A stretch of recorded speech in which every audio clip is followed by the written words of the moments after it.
ನಟ ವಿಶಾಲ್ ಆರೋಗ್ಯಕ್ಕೆ ಏನಾಗಿದೆ? ಮೈಕ್ ಹಿಡಿದು ಮಾತನಾಡಲು ಕಷ್ಟಪಡ್ತಾ ಇರುವ ಸ್ಟಾರ್ ನಟ.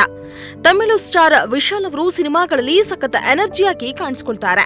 ಫೈಟ್ ಸೀನ್ಗಳಂತೂ ರಿಯಲ್ ಆಗಿ ಫೈಟ್ ಮಾಡ್ತಿದ್ದಾರಾ ಎನ್ನುವಂತೆ ವಿಶಾಲ್ ಆಕ್ಟಿಂಗ್ ಮಾಡ್ತಾರೆ. ಅಲ್ಲದೆ ನಿಜ ಜೀವನದಲ್ಲೂ ಇನ್ನು ಯಂಗ್ ಅಂಡ್ ಎನರ್ಜೆಟಿಕ್ ಆಗಿ ಕಾಣಿಸಿಕೊಳ್ಳುವ ವಿಶಾಲ್ ಅವರು ಅನಾರೋಗ್ಯಕ್ಕೆ ತುತ್ತಾಗಿದ್ದಾರಾ ಎನ್ನುವ ಪ್ರಶ್ನೆಗಳು ಮೂಡ್ತಾ ಇವೆ. ಇದು ನಿಜ ಎನ್ನುವಂತೆ ವಿಡಿಯೋವೊಂದು ಸಾಕ್ಷಿ ಹೇಳ್ತಾ ಇದೆ. ವಿಶಾಲ್ ಅವರ ಮದಕಜ ರಾಜ ಎನ್ನುವ ಹೊಸ ಸಿನಿಮಾ ಕುರಿತು ಮಾಧ್ಯಮಗೋಷ್ಠಿ ನಡೆಸಲಾಗಿತ್ತು.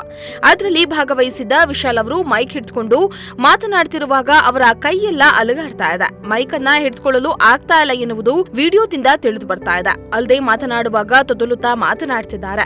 ಪದಗಳ ಉಚ್ಚಾರಣೆ ಕೂಡ ಸರಿಯಾಗಿ ಬಂದಿಲ್ಲ ಎನ್ನಲಾಗ್ತಾ ಇದೆ. ಹೀಗಾಗಿ ಇನ್ನು ಯಂಗಾಗಿರುವ ವಿಶಾಲ್ ಅವರ ಆರೋಗ್ಯಕ್ಕೆ ಏನಾಗಿದೆ ಎನ್ನುವ ಪ್ರಶ್ನೆಗಳು ಮೂಡಿವೆ. ಆದರೆ ಅವರ ಆರೋಗ್ಯದ ಕುರಿತು ಯಾವುದೇ ಅಧಿಕೃತ ಮಾಹಿತಿ ಇದುವರೆಗೂ ತಿಳಿದು ಬಂದಿಲ್ಲ. ಅಷ್ಟೇ ಅಲ್ಲದೆ ಈ ವಿಡಿಯೋ ಎಲ್ಲೆಡೆ ವೈರಲ್ ಆಗಿದ್ದು ಅಭಿಮಾನಿಗಳು ಕಮೆಂಟ್ ಮಾಡುವ ಮೂಲಕ ತಮ್ಮ ಆತಂಕವನ್ನ ವ್ಯಕ್ತಪಡಿಸುತ್ತಿದ್ದಾರೆ.